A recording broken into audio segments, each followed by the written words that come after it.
This is a quick video just to go through the steps involved in doing some basic addition and subtraction with directed decimal numbers. The first thing to note is if I'm beginning with a negative number, it's normally best if we actually deal with the signs first. So because I've got a -8, I'm going to do an equivalent sum where I have changed all the signs. So I begin with 8 plus 2.8, and that equals 10.8. When I go back to give my final answer, I need to give it having changed the sign. So the sign changes, goes to minus 10.8. We're looking for a calculation we can do relatively easily to deal with these minuses. If you're not too sure about adding decimal numbers like this, key thing to remember, make sure decimal points line up. There's a decimal point here and here. So we have 8 point and 2.8. When I'm adding them, we add in columns. This first column has 0 in it, so 0 plus 8 is 8. Going past the decimal point, put the decimal point in. 8 plus 2 is 10. We carry the 1 into the next column, and we've got 0 plus 0 plus the 1 is 1, and I don't need that number. So we get our 10.8. Our second example, something similar. Same sort of idea, but the first thing we notice in this one is we have two signs together. When two signs are together, just change the colour. Two signs are together, circle them, change the sign. Now we're doing the same thing as we did here. Because I'm starting with a negative number, let's look for a similar question that we could do to give us an answer that we could then reverse. So I'm looking for a black.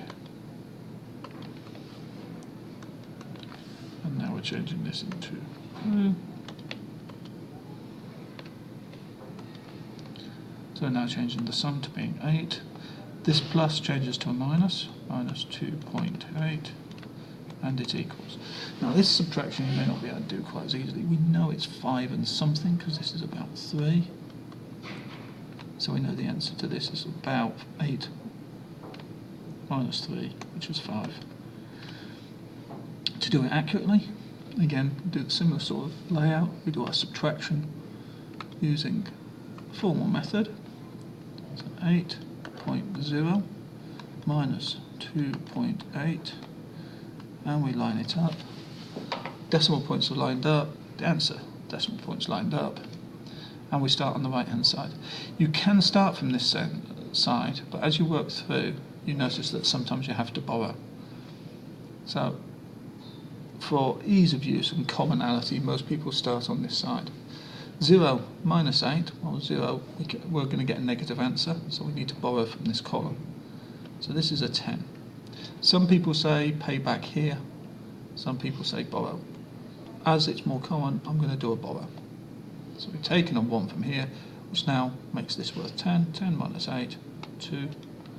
7 minus 2 is 5. Okay. This tells me the accurate answer is 5.2.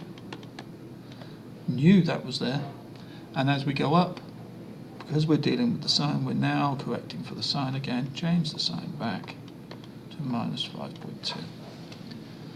The reason this technique works is it looks like a number line where we've taken it from one side and we're dealing with numbers starting over here, and we reflect the sum in a mirror. And if you're adding on a negative number,